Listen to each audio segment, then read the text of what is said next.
श्रावणातली पौर्णिमा म्हणजे नारळी पौर्णिमा आणि रक्षाबंधन. या दोन सणांचं जितकं महत्त्व आपल्याकडे आहे तितकंच या पौर्णिमेला महत्त्व आहे ते नारळाचं. वर्षभर दर्यावर ये जा करणारे कोळी बांधव या पौर्णिमेची आतुरतेने वाट पाहत असतात. कारण या पौर्णिमेलाच समुद्राला वाहिला जातो तो सोन्याचा नारळ आणि घरी नैवेद्याला बनवला जातो खास चवीचा नारळी भात.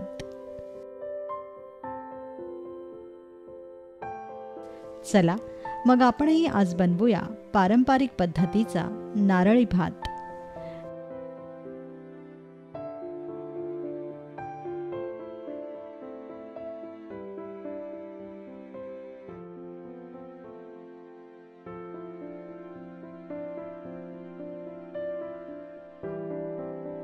नारळी भात बनवण्यासाठी आपल्याला लागेल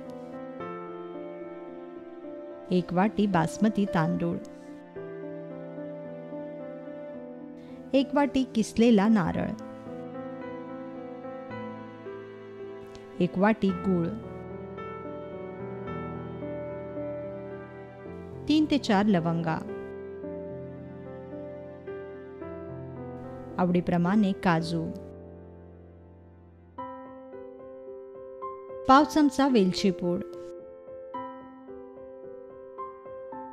लहान वाटी साजूक तूप,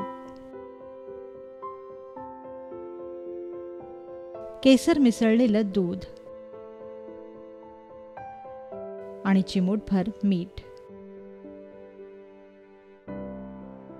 सर्वप्रथम तांदूळ स्वच्छ धुवून चाळणीत अर्धा तास निथळत ठेवा.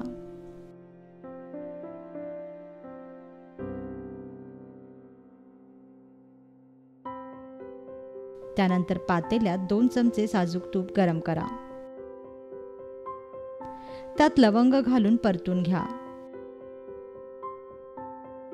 लवंग फुगल्यावर यात निथळत ठेवलेला तांदूळ घाला व 2 ते 3 मिनिटं मध्यम आचेवर हा तांदूळ परतून घ्या. तांदूळ भाजेपर्यंत तांदळापेक्षा दुप्पट पाणी गरम करा आणि हे गरम पाणी या तांदळात घाला.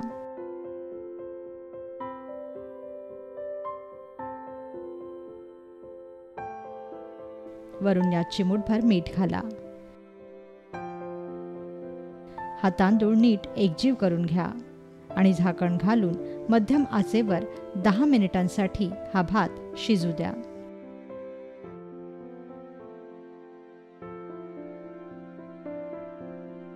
दहा मिनिटांनी शिजलेला भात एका परातीत काढून घ्या व पसरवून घेऊन पूर्णपणे गार होऊ द्या.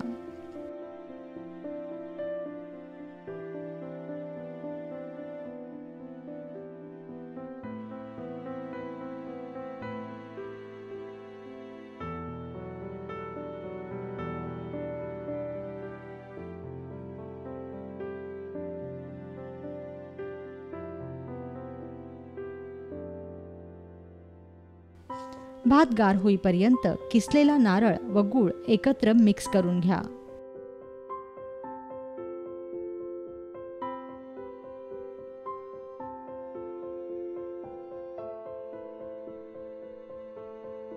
गुळाच्या गुठळ्या फोडून हे सारण छान एकजीव करून घ्या.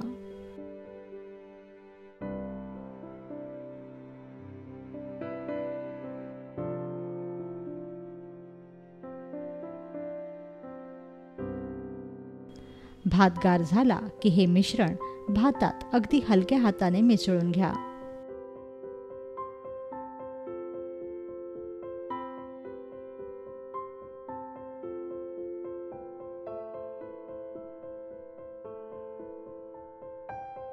भाताची शिते मोडणार नाहीत याची खास काळजी घ्या.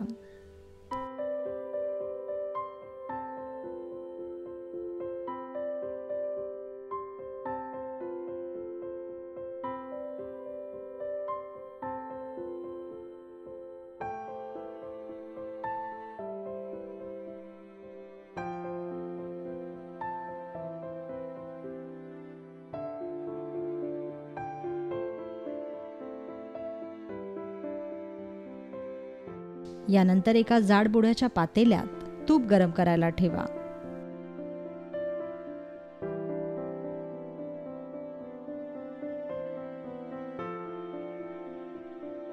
आता या तुपावर काजू घाला व छान सोनेरी रंगावर तळून घ्या.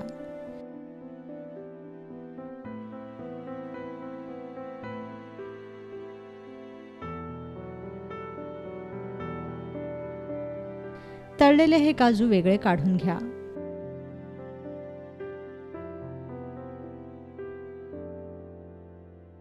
आणि आता याच तुपात भात, नारळ आणि गूळ यांचं मिश्रण घाला.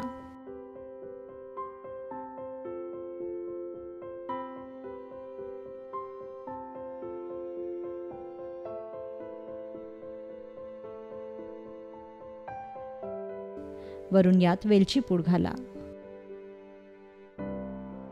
व हा भात हलक्या हाताने हलवून घ्या.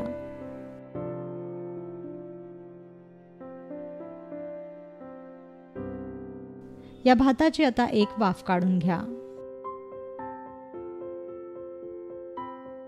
मधून मधून हलकेच भात वरखाली करत रहा. साधारणतः 5 ते 10 मिनिटांसाठी हा भात दमावर ठेवून द्या.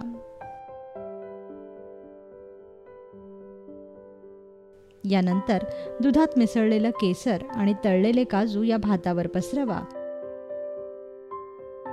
व भात हलक्या हाताने मिसळून पुन्हा 2 मिनिटांसाठी दमू द्या.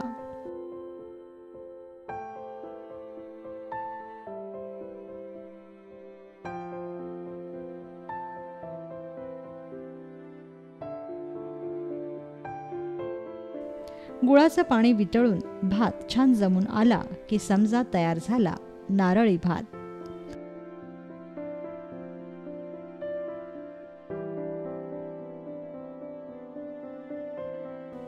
आता भरपूर तूप घालून हा नारळी भात पानात वाढा.